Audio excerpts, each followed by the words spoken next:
एक बार एक व्यक्ति गौतम बुद्ध के आश्रम में रहने आया।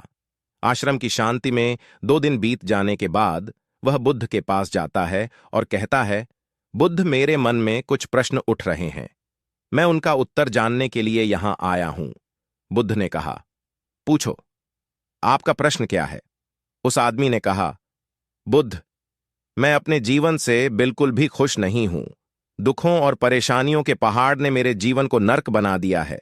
मेरे जीवन में कुछ भी ठीक नहीं चल रहा है। मैं जानना चाहता हूं कि मेरे साथ यह सब क्यों हो रहा है। मैं इतना बदकिस्मत क्यों हूं? बुद्ध ने कहा, सबसे पहले तुम मुझे बताओ कि इसका कारण क्या है, आपके दुख के लिए। वे कौन सी बातें हैं जिनके कारण आप इतने परेशान और चिंतित हो गए?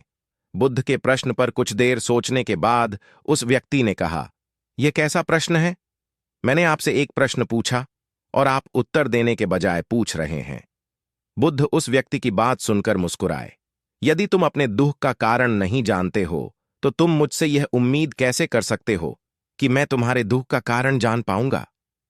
व्यक्ति ने कहा, बुद्ध, लेकिन लोग कहते हैं कि आप भगवान हैं। आप सब कुछ जानते हैं। आप लोगों के मन को पढ़ते हैं। तब आपको मेरे दुख का कारण पता चल जाएगा। बुद्ध हल्के से मुस्कुराए और गंभीर स्वर में बोले, तुम यह सोचकर गलती कर रहे हो कि कोई आएगा और तुम्हें तुम्हारी सभी समस्याओं से बाहर निकाल देगा, लेकिन ऐसा कभी नहीं होगा।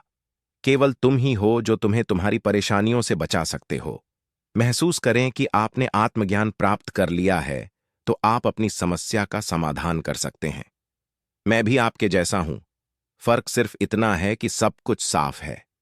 जिस दिन आपके जीवन की सभी समस्याएं दूर हो जाएंगी, उसी दिन से आपकी भी। समस्या के लिए बुद्ध के पास जाने की जरूरत नहीं पड़ेगी। बुद्ध ने उस व्यक्ति से पूछा, क्या तुमने कभी किसी फूल को ध्यान से देखा है? यह सुनकर वह व्यक्ति आश्चर्यचकित हो गया और बोला, बुद्ध, फूल तो एक साधारण सी चीज है। इसे तो सभी ने देखा है। बुद्ध ने कहा, फूल एक कली है। सुबह अंधेरा होता है, दिन के उजाले में फूल बन जाता है, शाम को मुरझा जाता है। यदि फूल केवल इसी बात की चिंता करता है, तो शाम तक उसे मुरझाकर गिरना ही पड़ता है। वह कभी खिल नहीं पाएगा। इस तरह अगर आप केवल अपने दुखों के बारे में ही सोचेंगे, तो आप कभी खुश नहीं रह पाएंगे। इसलिए मैं आपको बताना चाहता हूं कि आपके जीवन में अभी भी बहुत सी चीजें हैं जिनके बारे में अगर आप बारीकी से देखें, तो आप अभी भी खुश हो सकते हैं। आप उनके बारे में सोचकर मुस्कुरा सकते हैं। आप अंदर से खुश हो सकते हैं। आप अपने जीवन की कमजोरी के बजाय अपने जीवन के सर्वश्रेष्ठ पर ध्यान केंद्रित करें। यदि आप अपने जीवन में खुशी चाहते हैं, तो आपको इस शाश्वत नियम का पालन करना होगा, अच्छे पर ध्यान देना होगा और जीवन में सकारात्मक चीजें। मैं तुम्हें सिर्फ रास्ता दिखा सकता हूं। मैं तुम्हें दिखा सकता हूं कि उस रास्ते पर कैसे चलना है, लेकिन तुम्हें उस रास्ते पर चलना होगा। बुद्ध के ऐसे शब्द सुनकर वह आदमी कुछ देर तक शांत बैठा रहा। फिर उसने कुछ सोचा और कहा, लेकिन बुद्ध, मैं चलता हूं, एक बात समझ नहीं आ रही। क्या मेरा पूरा जीवन एक ही तरीके से हल हो सकता है? बुद्ध ने बहुत धीरे से उत्तर देना शुरू किया। मान लीजिए कि कोई भविष्यवक्ता आपको बताता है कि आज शाम तक आपकी मृत्यु निश्चित है। यह जानकर आपको उन बातों की चिंता होगी जिनके बारे में आप अभी चिंता कर रहे थे। आपको याद भी नहीं होगा कि किस तरह की परेशानियां हैं और किस बात की चिंता कर रहे हैं। आप उस वक्त सिर्फ उस हकीकत के बारे में सोच रहे होंगे जिसे लोग मौत कहते हैं। अचानक आपको एहसास होगा कि जिन छोटी छोटी चीजों को आप उसकी सबसे बड़ी परेशानियां कहते थे, वह कुछ भी नहीं। अचानक आपको लगेगा कि चिंता करना बेकार है, आज शाम तक मैं दुनिया छोड़ने वाला हूं। और आप पाएंगे कि आपके पूरे जीवन के वे क्षण व्यर्थ हो गए जो आपने चिंता, ईर्ष्या और व्यर्थ कष्ट में बिताए होंगे। लोग बोलते तो हैं, लेकिन अंदर से कभी स्वीकार नहीं करते कि एक दिन उन्हें भी इस दुनिया से जाना है। उनकी इच्छाएं इतनी प्रबल होती हैं कि वे खुद को अमर मानते हैं। सुख और दुख दोनों ही स्थायी नहीं हैं। यह हमारे कार्यों और विचारों से निर्मित होते हैं। वह आदमी जो बुद्ध की बातें सुन रहा था, टोकते हुए बोला, तो आपके कहने का मतलब यह है कि मैं हमेशा सोचता हूं कि मैं मरने वाला हूं। क्या यह सोच मेरी सभी समस्याओं का समाधान कर देगी? नहीं, ऐसा कभी मत सोचिए। आपको बस यह स्वीकार करना होगा कि दुनिया में मेरी उपस्थिति अनिश्चित है। मैं जब तक यहां हूं, एक खुशहाल जीवन जीऊंगा। आपके जीवन में जो भी अच्छी चीजें हो रही हैं, उनके साथ जिएं। वह तुम्हें आंतरिक खुशी और शांति देगी। अपना दिमाग ठीक करो और धीरे धीरे तुम्हारे जीवन की सभी समस्याएं समाप्त हो जाएंगी।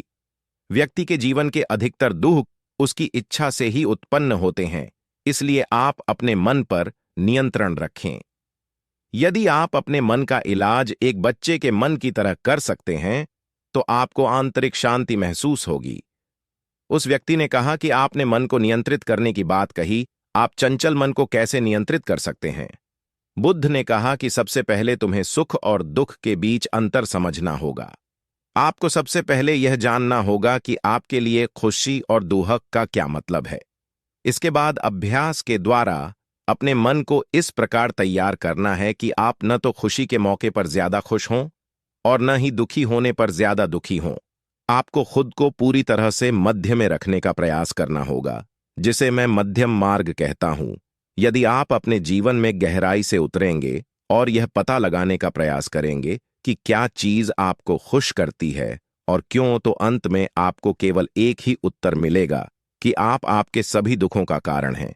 आपकी इच्छा, आसक्ति, इच्छा, ये सब आपके मन द्वारा निर्मित है। इसलिए यदि आप अपने मन पर नियंत्रण कर लेंगे, तो आपके सभी दुख समाप्त हो जाएंगे। गौतम बुद्ध ने उस व्यक्ति से कहा कि यदि आप एक और छोटा सा काम करेंगे, तो आप देखेंगे कि आपके जीवन के सभी दुख हमेशा के लिए समाप्त हो जाएंगे। बुद्ध के मुख से ऐसे वचन सुनकर वह व्यक्ति उत्तेजित हो गया और बोला, मुझे उसके लिए क्या करना होगा? बुद्ध के मुख से ऐसे शब्द सुनकर वह व्यक्ति उत्तेजित हो गया और बोला, मुझे उसके लिए क्या करना होगा? बुद्ध ने कहा कि तुम अगले 2 दिनों तक किसी से बात नहीं करोगे और कागज लेकर आशाराम के एकांत स्थान पर बैठ गए।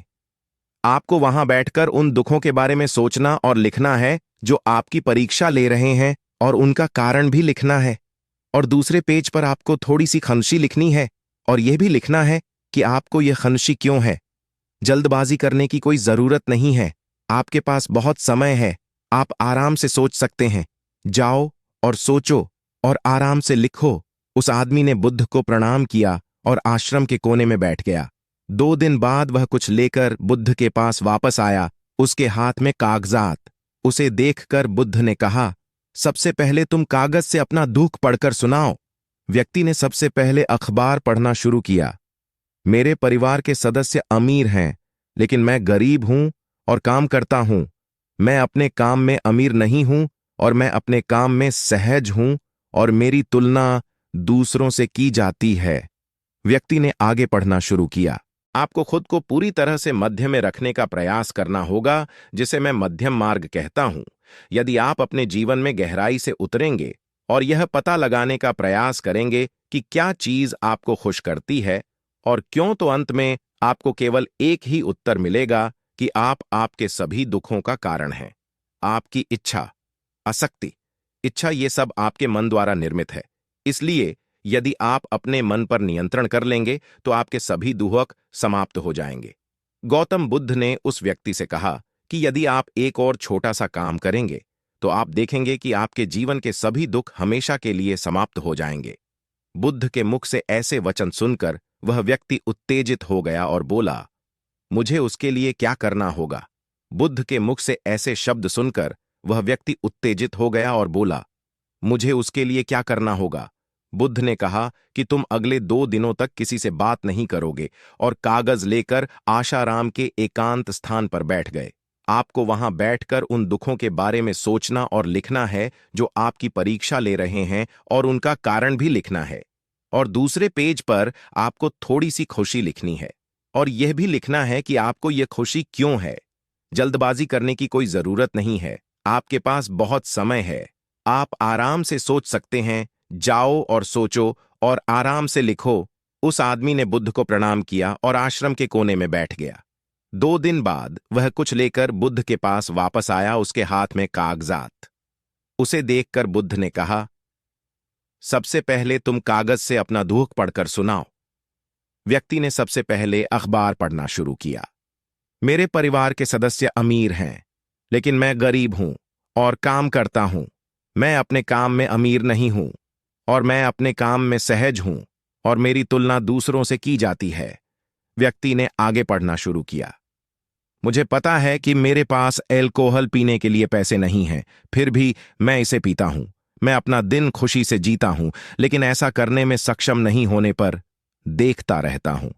बुद्ध, ये मेरे जीवन के सबसे बड़े दुख हैं और गहराई से सोचने के बाद मैंने पाया कि कई उनमें से मेरे कार्यों और मेरे विचारों के कारण हुआ। ये सुनने के बाद आपने मुझे खुशी का पेपर पढ़कर सुनाया। Media blink x. पिछले 2 दिनों में मैंने जो कुछ भी महसूस किया वैसा मैंने अपने जीवन में कहीं भी अनुभव नहीं किया। पिछले 2 दिनों में मुझे एहसास हुआ कि वास्तविक शांति और आनंद कितना महान है और मैं इसका अनुभव करके बहुत खुश हूं। मेरी खामोशी के कारणों की सूची बहुत लंबी है। इसे पढ़ने और समझने में बहुत समय लगेगा। उस व्यक्ति के मुंह से ऐसी बातें सुनकर वह व्यक्ति मुस्कुराया और बोला, सिर्फ आपके लिए ही नहीं, बल्कि हम सभी के लिए कारण एक ही है। वह व्यक्ति अपना बहुत सारा समय बर्बाद करता है। आप दुख का कारण ढूंढने में लगे हैं। वह व्यक्ति बड़ी मुस्कुराहट के साथ पढ़ने लगा। पहली खुशी, क्योंकि मैं जीवित हूं और दुनिया में रह रहा हूं और मैं स्वस्थ हूं। मेरे माता पिता, एक पत्नी और 2 बच्चे हैं। ऐसे ही मेरे पिता के पास कई अनमोल खजाने हैं, जैसे मेरे माता पिता का प्यार, मेरी पत्नी का प्यार, मेरे बच्चों का प्यार और एक पिता की खुशी। दूसरा कारण यह है कि मैं कड़ी मेहनत कर सकता हूं। मैं कोई भी काम कर सकता हूं। आपकी आय में कोई बाधा नहीं आ सकती और आप अपने परिवार की सभी जरूरतों को पूरा कर सकते हैं। मुझे खुशी है कि मैं एक खुशहाल परिवार बना सकता हूं। मैं अपनी तुलना अपने भाइयों, अपने पड़ोसियों से करता हूं और आपने कृपा करके मुझे मानवता वाला इंसान बनाया है। सभी बुरी आदतों को छोड़कर आप सुखी और खुशहाल जीवन जी सकते हैं और मेरे लिए सबसे बड़ी खुशी और सौभाग्य की बात यह है कि मुझे एक जगह मिल जाए और जब तक मैं इस दुनिया में हूं, हमारी इच्छा और आसक्ति ही सभी दुखों का कारण है। मैं खुद को जानने की पूरी कोशिश करूंगा और मैंने कभी नहीं किया। जीवित रहे। अब आप अपने परिवार के पास रह सकते हैं। यह जीवन सबके साथ है। आपके जीवन में कोई भी परेशानी आपको घेरने की कोशिश कर सकती है। जीवन अपने आप से कहने के लिए बहुत छोटा है और इस जीवन में आप चिंताओं और दुखों को खुद पर हावी नहीं होने देंगे।